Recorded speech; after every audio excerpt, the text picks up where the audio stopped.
It was Kentucky, August 1955, near Fort Campbell. Hot night, no wind, way too quiet. We got sent to a farm after folks said something fell out of the sky. I figured it was nothing. Maybe a flare, maybe drunks, but the second we pulled up, I felt it. Like the whole place was holding its breath. The family wouldn't go near the windows. Their dog wouldn't come out from under the house. And before long, we realized something was out there watching us, something small, something wrong. So before we continue, please make sure to like and subscribe to support the channel and comment down below where you're watching from. Thanks. I still remember the heat first. Thick Kentucky heat that sat on your shoulders like a wet blanket.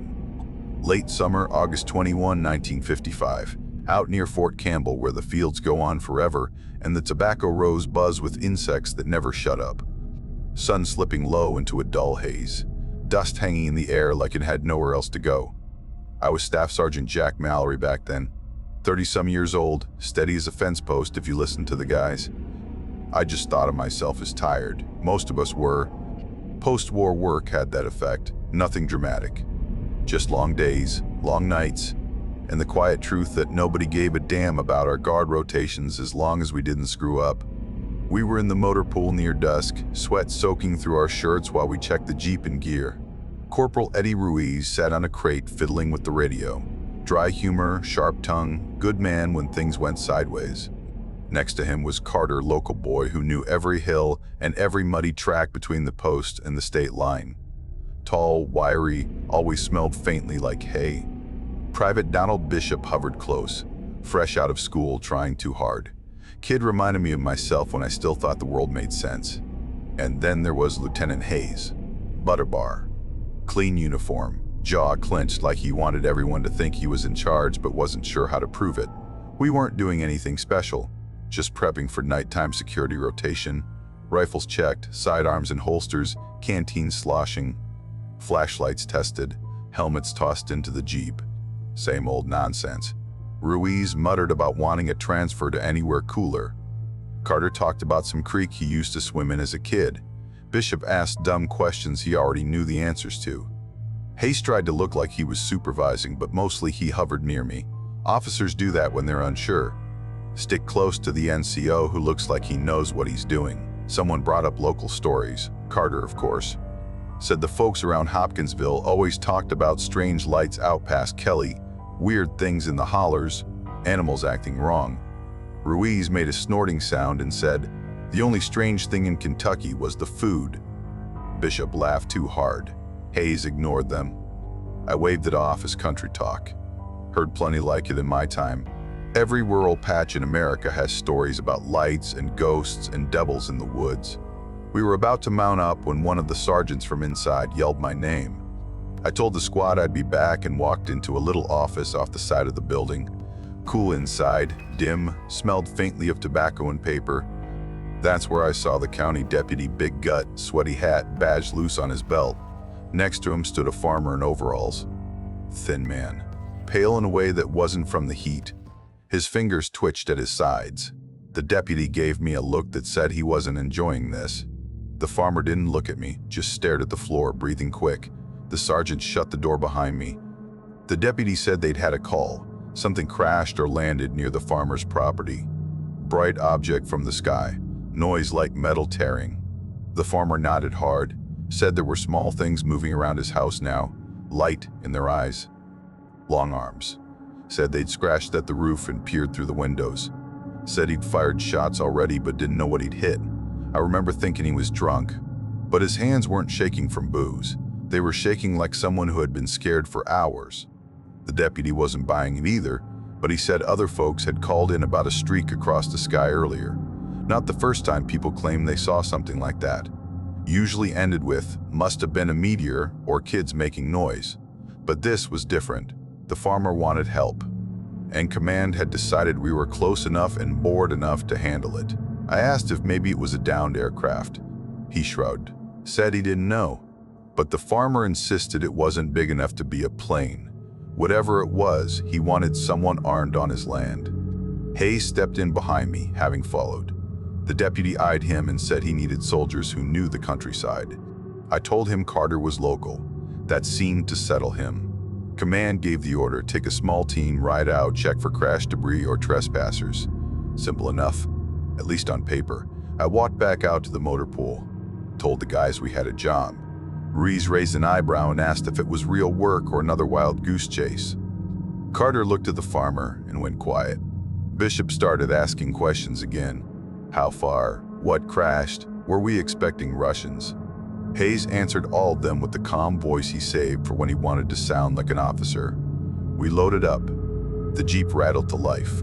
The deputy led in his cruiser, lights off but engine grumbling. The farmer climbed into the passenger seat of the cruiser, shoulders tight, staring straight ahead. As we rolled out, the post lights faded behind us. Roads narrowed. Trees leaned in overhead. The night felt heavy, like the whole place held its breath. We didn't know yet. Didn't know what waited out there. Didn't know how close we were to something none of us would ever shake off. Back then, I still thought everything had a reason, a cause, an effect. Things you could point at and name. That was before that night. Before Kelly. Before the glowing eyes. Before the things that were small, fast, and wrong. Before the goblins, though none of us used that word then. Not yet. The deputy's cruiser rolled ahead of us, red dust kicking up behind his tires. Our Jeep rattled along the narrow lanes, headlights cutting thin beams through the dark. The fields on both sides looked washed out under the moon, nothing moving except the tall stalks swaying in the warm breeze. Ruiz kept fiddling with the radio. He tapped the casing, adjusted the antenna, cursed under his breath. The sound coming out of it was faint, thin crackles, whispers of distant chatter that cut in and out.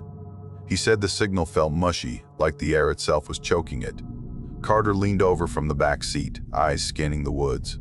He grew up out there, knew what normal nights felt like. This wasn't one. The insects had quieted, first a little, then all the way. Even the frogs were dead silent, like everything had packed up and left before we got there. Ruiz muttered something about Martians taking the bugs. Nobody laughed. Bishop sat stiff beside him, hands and fists on his knees, staring straight ahead like the dark would swallow him if he blinked. Hayes kept trying to look composed, chin high, taking slow breaths. We turned off the main road and followed the deputy down a rough gravel track, trees closed in tight, branches hanging low. The cruiser's brake lights glowed against the leaves. The night smelled like dirt, old wood, and something faint burnt maybe, or heated metal. When the farmhouse came into view, it looked smaller than I expected. White boards gone gray, tin roof catching a bit of moonlight. The barn stood crooked off to the right, doors half open. A single kerosene lamp flickered in the front window, throwing long shadows across the porch. Chickens paced circles in the dirt, not clucking, just pacing, heads jerking like they couldn't figure out where to run. A dog crouched under the house, pressed low to the ground, tail tucked. When it saw the cruiser, it didn't bark, just whimpered and backed farther under the boards. The deputy stopped and stepped out. The farmer came out behind him, legs shaky. He waved us toward the porch, mumbling about them things still being around. Inside, the family looked like they hadn't breathed in an hour. The mother clutched two kids, both wide-eyed. The older boy held a shotgun that was too big for him. Shell casings lay scattered across the floor. Bullet holes marked the screen door. Hayes tried to sound calm and official. Asked what they had seen. The farmer talked fast, light overhead, noise like a firecracker, something landing out past the tree line. Then shapes moving around the yard. Small, with long arms. Eyes bright yellow, glowing even in the dark. They scratched at the roof, tapped on windows, and ducked away before anyone could get a solid look. I checked the porch for signs, saw the shell casings, saw the holes. And in the corner of one window, where the lamplight barely touched, I noticed something faint. A smear. Looked like it glowed, just barely, only when you weren't looking right at it. When I tried to stare at it full on, it faded. I didn't like that. Outside, Carter swung his flashlight toward the trees. He froze, called my name quietly. When I joined him, he said he saw two yellow reflections deep in the brush, eye height lower than a person's. They vanished the second he aimed the light there. He said it wasn't an animal. I didn't answer. Ruiz stepped out with the radio again. Said the distortion had gotten worse, not normal static, more like something pressing against the signal. He tried to raise Fort Campbell. Couldn't hold a clear call. The deputy pulled me aside. Said other farms had reported strange lights earlier in the night. People were afraid to say the word UFO. They didn't want to sound crazy. But he'd heard enough chatter that he was starting to wonder. Hayes insisted we treat it like a search and secure mission. Rational. Textbook. I agreed on the surface, but the quiet pressing in around us felt wrong. Too still. Too expectant. Carter kept glancing at the tree line. He whispered one of those old stories again about lights in the hollers and things that watched from the brush. I told him to knock it off. Needed everyone focused. We stepped back onto the porch. The night seemed thicker than before. The lamp flickered again. It didn't feel like a normal assignment anymore, but we still tried to pretend it was. I broke the men into pairs. Best way to cover ground without letting anybody wander off alone. Told Ruiz to stay with the deputy and the family so we didn't lose radio contact completely. Hayes paired with Bishop. I took Carter since he knew the land. We stepped off the porch and moved slow across the yard. Our boots crunched on the dry dirt. The barn loomed ahead, and beyond it, the field stretched out in long, dark lines. The well stood off to the left, wooden frame leaning like it was tired. Carter walked tight to me, flashlight sweeping. Every few seconds, he'd stop and listen. I didn't hear anything except our own movements, but he said the quiet felt wrong. He was right. It felt too deep, like the land itself was holding its breath. We reached the well. That's when Carter froze. His whole body locked up, and he pointed forward with the flashlight trembling in his grip. I followed his line of sight. There was something standing there, 3 feet tall, maybe a little more. Thin arms hanging low, hands shaped wrong, almost like claws. Skin looked gray, but not like normal skin, more like metal that had been scuffed and left in the sun, reflective in patches. Its head was round, smooth, with 2 large glowing eyes. Yellow-white. Bright enough that you didn't need to imagine anything. It didn't move, not even a twitch. I called out, voice steady but tight. Told it to identify itself. Told it we were armed. Told it to stand still. It tilted its head. Slow, too slow, like it didn't understand or didn't care. Then it slid sideways. Didn't step, didn't hop, just glided, like the ground wasn't real under it. Fear hit me sharp. Same for Carter. We fired. Short bursts. The bullets hit with a hard metallic ping, like striking a steel pot. The thing jerked back, flipped in a strange, weightless motion, and vanished into the tall grass. Carter cursed under his breath, breathing fast. I kept the light aimed, but the grass rippled and settled with no sign of where it went. I told him to stay sharp and radioed Ruiz. Hayes and Bishop reported movement near the barn roof. Couldn't tell what it was. Bishop sounded shaken. Inside the farmhouse, a child screamed. The sound punched straight through the night. We ran back toward the porch. The deputy had almost fired through the window. He said something clawed at the glass, a hand with long fingers. When he raised his pistol, the hand slipped away. I took a look at the window. Fresh scratches on the outside frame. Deep ones. The family huddled behind Ruiz, who kept trying to raise the post on the radio. The interference made his words drag and stutter. He logged the sighting as unidentified small figure, possible animal. His voice didn't sound like he believed it. Hayes and Bishop came around from the barn, both wide-eyed. Hayes tried to keep his officer voice steady as he described something on the roof. A small figure crouched at the edge. When they aimed their lights, it rolled back into the dark. No sound, no footsteps. Carter whispered to me that the thing we shot should have left the body, or blood, or anything. I told him not to overthink it, but I knew he was right. The farmer begged us not to leave the house unguarded. Said they'd been circling around it for hours, scratching, watching. I told everyone to stay away from the windows, unless they had to look.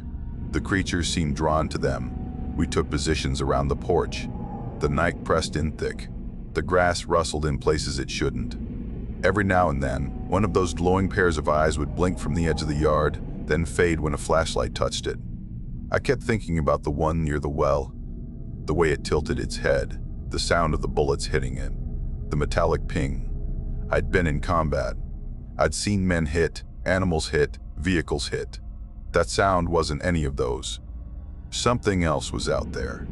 Something that didn't move right, didn't behave right, didn't react like anything alive or dead. And it wasn't alone. The night didn't settle. It tightened, like the air itself was shrinking around us. We took positions around the farmhouse. The deputy paced the porch with his revolver gripped so hard his knuckles shone. Ruiz kept one hand on the radio handset, the other on his rifle. The radio hissed and popped like it was underwater. Every so often we'd catch a clipped voice from Fort Campbell, then it would warp into a stretched echo that didn't sound human. The chickens behind the house burst into frantic flapping. Carter and I moved that way, lights low, rifles up. Two small shapes darted around the coop. Their reflective eyes swung toward us, bright and cold. When we stepped closer, they glided away behind the barn. Never heard their feet. Never heard anything except the dirt shifting under our boots. Hayes and Bishop opened fire on the barn roof. A creature perched on the ridge, crouched low like it was studying them. The muzzle flashes lit it for a second. Thin limbs tucked close, eyes big and glassy. When the shots cracked past it, it rolled backward and slipped down the other side. No sound, no struggle. Not animals, Carter muttered. He sounded like he was talking to himself more than anyone else. Animals don't move like that. They don't look at you like that. Hayes snapped at him to keep his focus, but his own voice cracked at the end, like he didn't believe his own command. The creatures didn't attack outright. They circled, tapped at walls, scratched under windowsills. Every time we swept a light, they vanished behind some corner or into the grass. They were testing us. That was what it felt like, as if they were watching how fast we reacted, how close we stood to each other, how we covered angles. The farmer stayed inside with his family. I checked on them once. The mother held her kids in the corner near the stove. The boy pointed his shotgun at every creak. The girl buried her face in her mother's dress. Their fear pushed into the air like heat. The deputy stood by the open doorway. Sweat ran down his face, dripping off his chin. He muttered that he wasn't letting anything push him off his county land. He didn't care what came down from the sky. Ruiz kept adjusting the radio. The static wasn't normal, more like it had a pulse. He said he caught a voice once, a woman's voice repeating the same word over and over, but it vanished before he could catch the word. Hayes walked the porch, trying to enforce order, told everyone to tighten their positions, count ammunition, stay sharp. He was doing the right things. But he kept glancing at the tree line as if expecting something bigger to step out. I suggested pulling back to the road and heading for town. We had civilians to consider, high ground to consider. Tactical retreats aren't cowardice when you don't know the threat. Hayes shut it down, said our orders were to secure the property, said leaving would open us to disciplinary action, said running would cause panic across half the county. The deputy backed Hayes, said he wasn't leaving his people, said if soldiers ran, what message would that send? Bishop stood guard on the rear side of the house, the side with the broken window. He kept shifting his weight, shoulders tense. I saw him checking the darkness every second. He looked like a man who had too much fear with nowhere to put it. Then he jerked backward, firing 3 shots into the air. I sprinted around the corner. Bishop pointed at the ground near him, breath sharp. He said something dropped from the roof. It had landed next to him without a sound. When his muzzle flash lit its face, it bolted, gliding away into the shadows. He swore up and down it wasn't human, said its eyes reflected the light before the shot even went off, said its skin looked like hammered tin. I believed him. Carter kept murmuring those old stories again, about small gray things in the woods, lights hovering over fields, animals found with strange marks. I told him to stop. He snapped back at me, voice tight with fear. Hayes barked at both of us to maintain discipline. Nobody listened. The air felt charged, like before lightning. But the sky was clear. No clouds, no rumble except a far-off thunder that didn't match the weather. Ruiz tried again to raise command. This time the radio emitted a tone that made all of us flinch. High pitch, warbling, like metal bending. Then it cut off. On the far side of the barn, 2 more sets of glowing eyes appeared. They hovered, blinking slowly, almost rhythmically. Hayes raised his rifle. I grabbed the barrel and pushed it down. I didn't know why, just felt shooting into the dark right then was the wrong move. The eyes blinked out. Gone. A minute later, something tapped the tin roof of the house. Slow, deliberate, then faster, like fingers drumming. The family screamed again. Ruiz cursed and ran inside. I followed, Bishop behind me. We scrambled into the living room. Ruiz aimed up toward the ceiling. The tapping stopped. The whole house went still. Carter met us at the doorway. He said he saw one of the creatures crawl halfway down the far side of the house wall, arms stretched wide, clinging like a spider. When he raised his light, it zipped upward and shot across the roofline. The night pushed tighter around us. Every shadow looked deeper. Every flicker of movement had weight behind it. Carter leaned close to me, whispering that these things weren't hunting. They were watching, waiting, figuring us out. I didn't say anything, but he wasn't wrong. The night didn't settle. It tightened, like the air itself was shrinking around us. We took positions around the farmhouse. The deputy paced the porch with his revolver gripped so hard his knuckles shone. Ruiz kept one hand on the radio handset, the other on his rifle. The radio hissed and popped like it was underwater. Every so often we'd catch a clipped voice from Fort Campbell, then it would warp into a stretched echo that didn't sound human. The chickens behind the house burst into frantic flapping. Carter and I moved that way, lights low, rifles up. Two small shapes darted around the coop. Their reflective eyes swum toward us, bright and cold. When we stepped closer, they glided away behind the barn. Never heard their feet, never heard anything except the dirt shifting under our boots. Hayes and Bishop opened fire on the barn roof. A creature perched on the ridge, crouched low like it was studying them. The muzzle flashes lit it for a second, thin limbs tucked close, eyes big and glassy. When the shots cracked past it, it rolled backward and slipped down the other side. No sound, no struggle. Not animals, Carter muttered. He sounded like he was talking to himself more than anyone else. Animals don't move like that. They don't look at you like that. Hayes snapped at him to keep his focus. But his own voice cracked at the end, like he didn't believe his own command. The creatures didn't attack outright. They circled, tapped at walls, scratched under windowsills. Every time we swept the light, they vanished behind some corner or into the grass. They were testing us. That was what it felt like, as if they were watching how fast we reacted, how close we stood to each other, how we covered angles. The farmer stayed inside with his family. I checked on them once. The mother held her kids in the corner near the stove. The boy pointed his shotgun at every creak. The girl buried her face in her mother's dress. Their fear pushed into the air like heat. The deputy stood by the open doorway. Sweat ran down his face, dripping off his chin. He muttered that he wasn't letting anything push him off his county land. He didn't care what came down from the sky. Ruiz kept adjusting the radio. The static wasn't normal, more like it had a pulse. He said he caught a voice once, a woman's voice, repeating the same word over and over, but it vanished before he could catch the word. Hayes walked the porch, trying to enforce order. Told everyone to tighten their positions, count ammunition, stay sharp.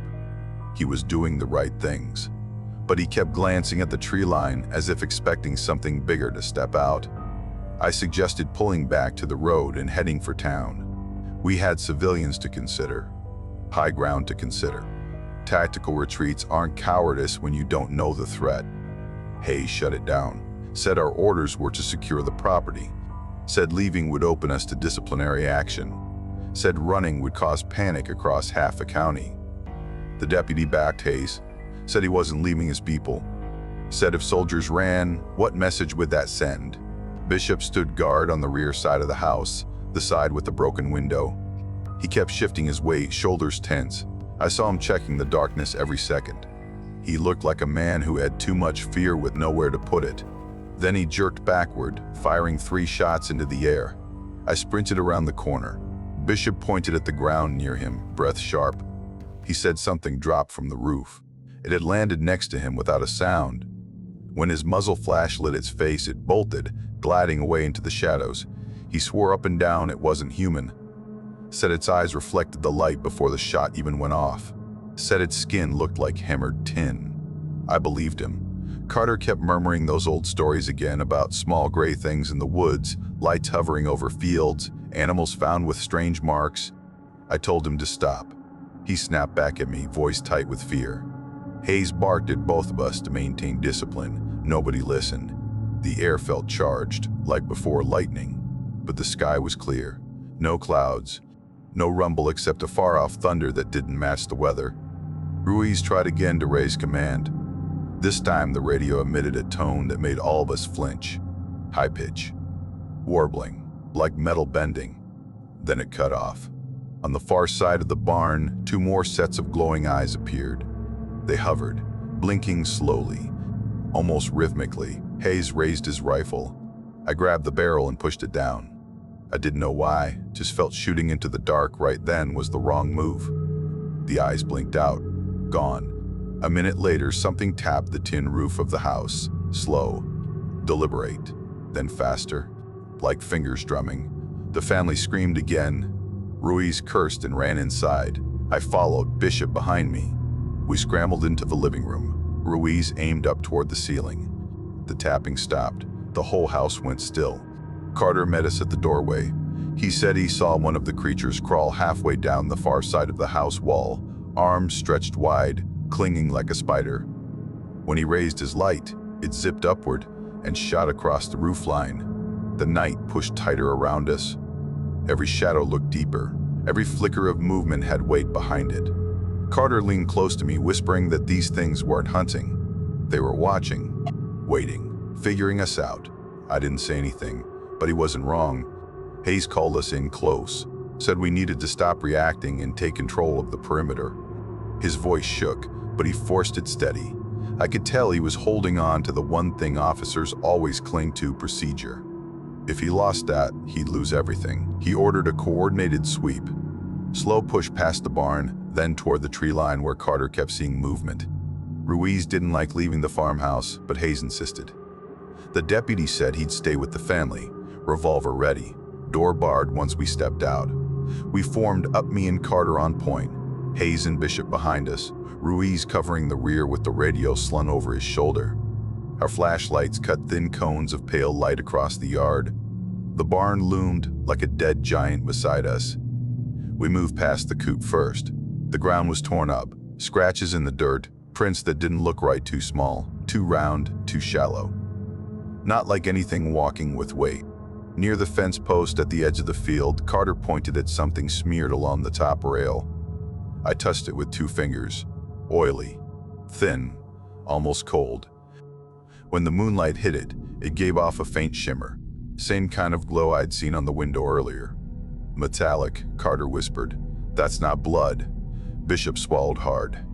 Hayes told us to keep moving. We reached the tree line. The woods were pitch black inside. Our lights only broke the first few feet, leaving everything beyond them thick and alive. I felt Carter's tension through the air. His shoulders had gotten tight as braided rope. Then he whispered, eyes. At first I thought he meant 1 or 2, but then I saw them. Dozens. Bright yellow-white dots scattered through the trees.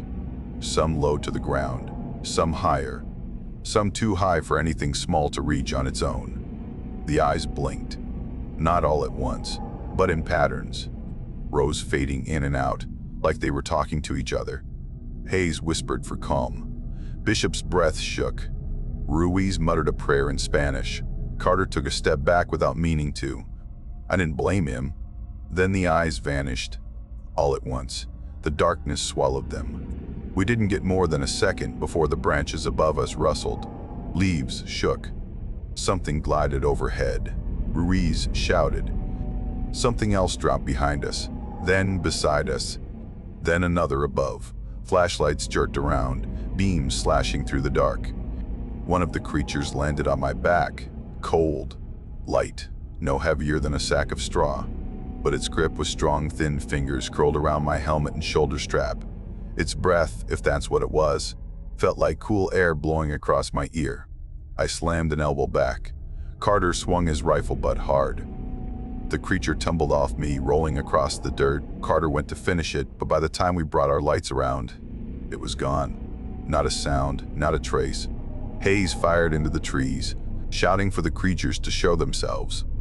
The muzzle flashes lit brief shapes, thin limbs clinging to branches, round heads turning, eyes glowing. None of the shots hit anything solid, or if they did, it didn't matter. Ruiz cursed at the radio, said he tried again for Fort Campbell and got nothing but warping echoes of his own voice bouncing back at him. Sounded like something else was caught in the static, almost like breathing. We fell back toward the house, rifles up, nerves frayed raw. Hayes kept snapping orders none of us were listening to anymore. I told him we needed to regroup inside before something grabbed one of us and didn't give them back. When we reached the yard, the farmhouse windows lit up with muzzle flashes. The deputy was firing through shattered glass, shouting that they were everywhere. Ruiz rushed in first. Me, Hayes, Carter, and Bishop followed. Inside, the scene was chaos. Glass on the floor, curtains ripped down. The creatures clung to the siding outside, long arms reaching across windowsills. Their eyes glowed inches from the family's faces. The mother held the kids under the kitchen table. The older boy pointed his empty shotgun toward a broken window, finger trembling on the trigger. The deputy fired again, and one of the creatures jerked backward, but instead of falling, it slid off the wall sideways and disappeared behind the porch column. I felt the cold pinch of fear in my gut. These things weren't just observing anymore. They were pushing harder, testing closer, studying us from inches away. Bishop checked his ammo. He was nearly dry. Carter the same. Ruiz had half a magazine. Hayes had one full clip left. I had a few rounds. The deputy had 2 bullets left. Hayes wanted to hold until dawn, said daylight would change the situation. I told him daylight wouldn't matter if we didn't make it that long. Now wasn't the time to stand ground just because doctrine said so. These weren't insurgents or runaways. These were things. The argument sharpened. Hayes accused me of undermining his authority. I told him authority didn't mean a thing if he got everyone killed. Carter backed me. Ruiz stayed quiet but glanced at me with a look that told me he agreed. Bishop stared at the floor, trembling hands around his rifle. The walls creaked. Something scuttled across the roof. The family huddled tighter. The kids cried softly. The mother whispered for them to stay quiet. Hayes ran a hand through his hair. For the first time, he looked like he didn't know what to do. Then the roof tapped again. Slow, measured, almost like knocking, as if something wanted our attention. The tapping on the roof didn't stop. It kept a rhythm. Slow, then a pause, then faster, like fingers testing the tin. The whole house seemed to breathe with it. Everyone inside held still. Even the kids stopped crying for a moment, like they sensed something older than fear hanging in the air. Bishop stood near the broken window, rifle muzzle shaking. Carter leaned against the wall, eyes wide. Ruiz hunched over the radio again, whispering to himself, twisting knobs, hoping for a clear signal that wasn't coming. Hayes tried to stand tall in the center of the room, but his shoulders drooped every time the tapping sped up. I walked toward the back door, lantern held high. The air smelled like dust and cold metal, sharp enough to sting my nostrils. The lantern flame flickered, then steadied. The scratching on the outside walls grew louder. Quick streaks, long drags, tiny taps, like dozens of small hands trying to find weak spots in the boards. Carter whispered a prayer, not loud. Just enough that I caught pieces of it. Old words, mountain words, the kind you only hear when someone thinks their soul is in danger.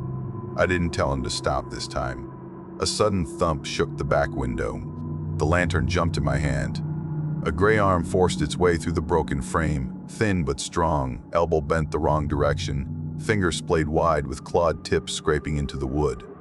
The creature's head pushed in next, round and smooth, eyes glowing enough to light its own face, pupil less.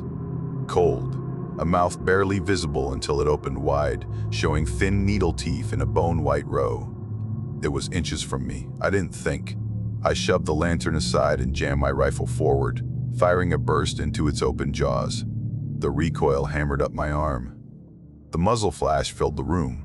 The creature jerked back, twisting unnaturally, and vanished from the window.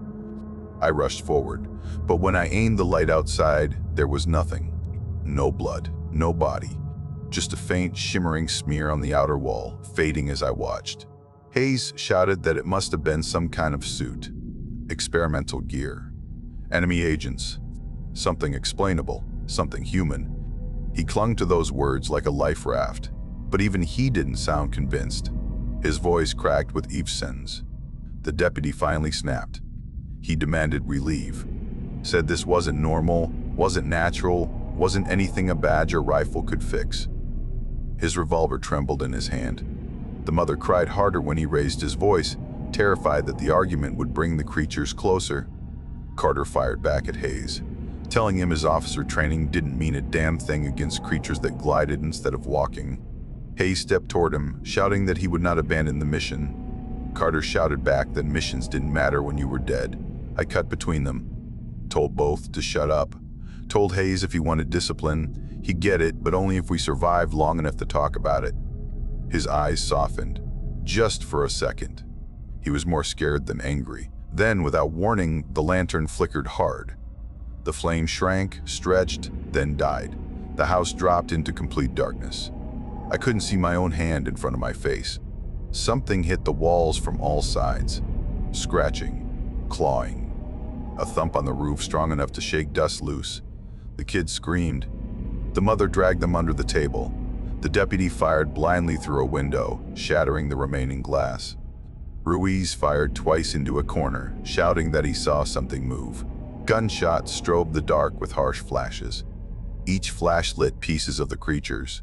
Gray limbs sliding across the siding, round heads pressed against windows, hands gripping the boards like they were testing the grain. One flash showed two creatures clinging upside down from the porch rafters, eyes glowing down at us. The next flash showed nothing. Bishop fired 3 more times and cried out.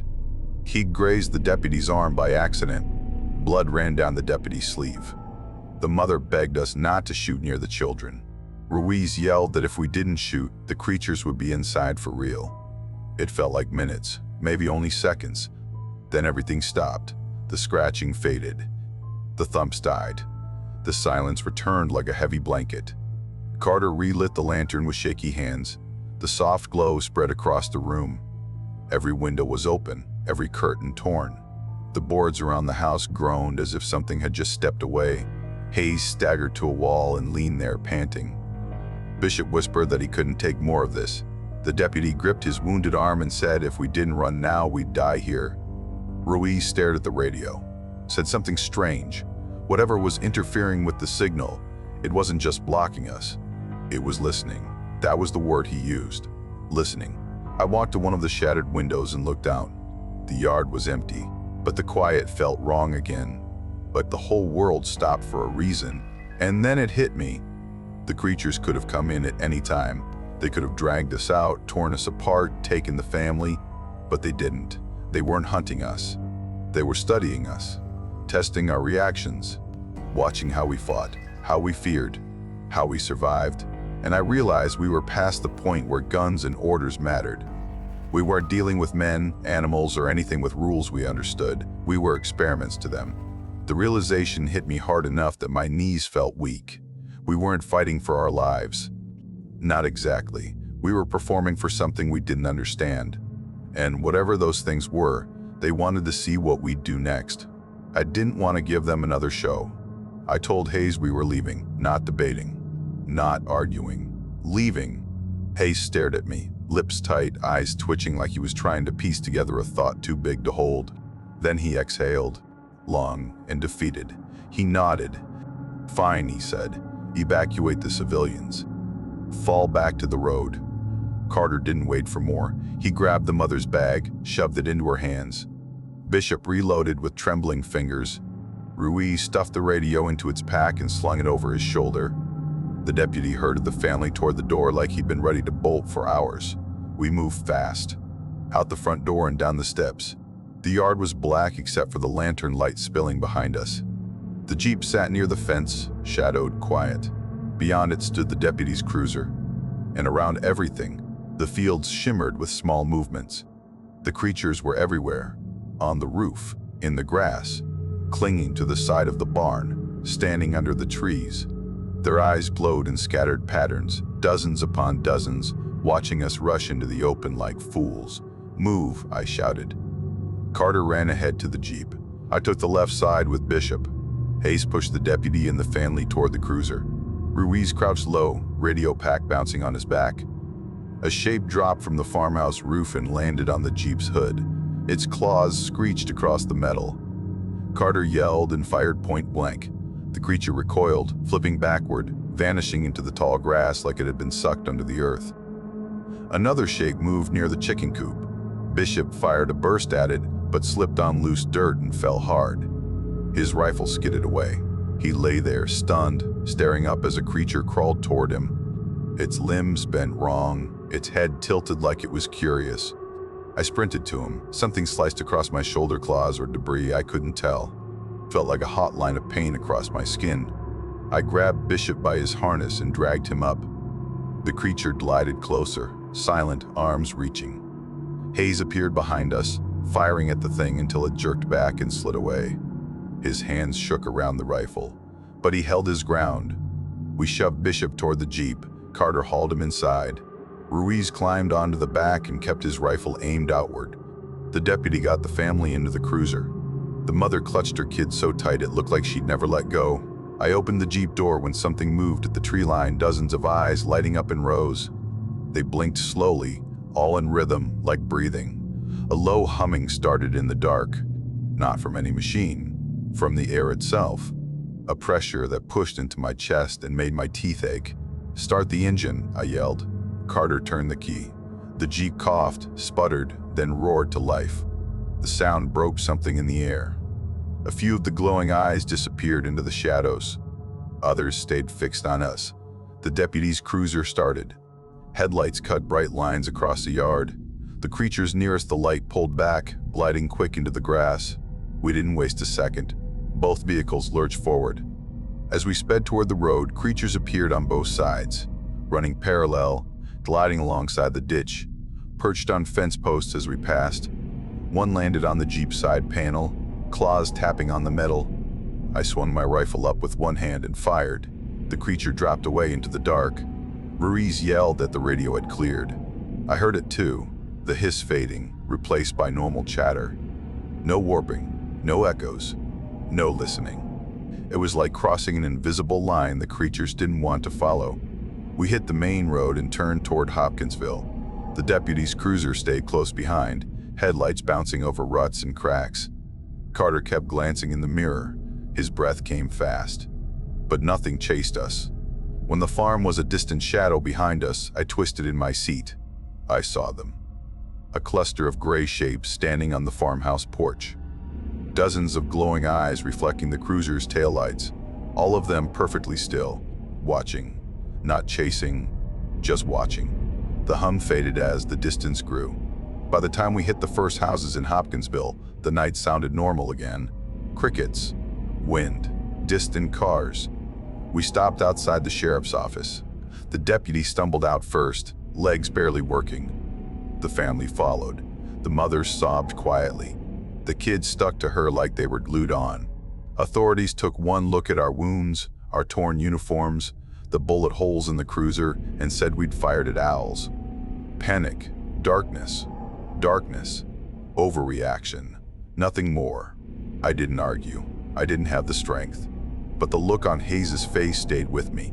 He didn't say a word, not one. But his eyes were wide, far away, like he was still back at the farmhouse, listening to the tapping on the roof. We'd gotten out, but some of us hadn't. They kept us in Hopkinsville till morning. Military intelligence came in before sunrise, suits and clipboards, tired eyes pretending they weren't rattled by what the deputy told them. They separated us for interviews, asked the same questions again and again. What did we see? How big were the figures? Did they make sounds? Did they touch us? Did we fire first? I told them the truth. All of it. So did the others. A week later, I saw the official write-up. Clean, neat, sanitized. Said we misidentified animals in low light. Said panic spread through a tired squad. Said our gunfire caused confusion. Not one line mentioned glowing eyes, metallic skin, or creatures clinging to walls like spiders. The deputy's report got stripped down even worse. They called his wounds accidental, called the family's fear hysteria. That kind of thing sticks with you. The squad didn't stay together long. Bishop got transferred out. Last I heard, he barely slept, said he kept seeing shapes in the corner of his room when the lights were off. Carter stopped visiting his old stomping grounds. He wouldn't drive near Kelly or Hopkinsville. Hayes got promoted, but people said he changed. Quieter, tense, never comfortable in dim light. Ruiz pretended to joke about the whole thing, but I saw him writing notes into a little pocketbook he kept hidden, cases he didn't want to forget. As for me, I stayed in uniform a few more years. Then one night, long after I'd hung up the stripes, I pulled out the cleaned up report again. Read every line they'd erased. I stepped outside. The Kentucky sky was calm. Crickets humming like they should. Everything normal. Then I heard it. A faint metallic ping out in the dark. Maybe nothing. Maybe memory. Maybe not. All I know is this. Observers can come back. So that's the end of our video. If you made it this far, make sure to hit like and subscribe. It really helps the channel and it's free. And if you want more terrifying encounters like this one, check out the other videos on screen right now. Thanks for watching and stay safe out there. See you soon.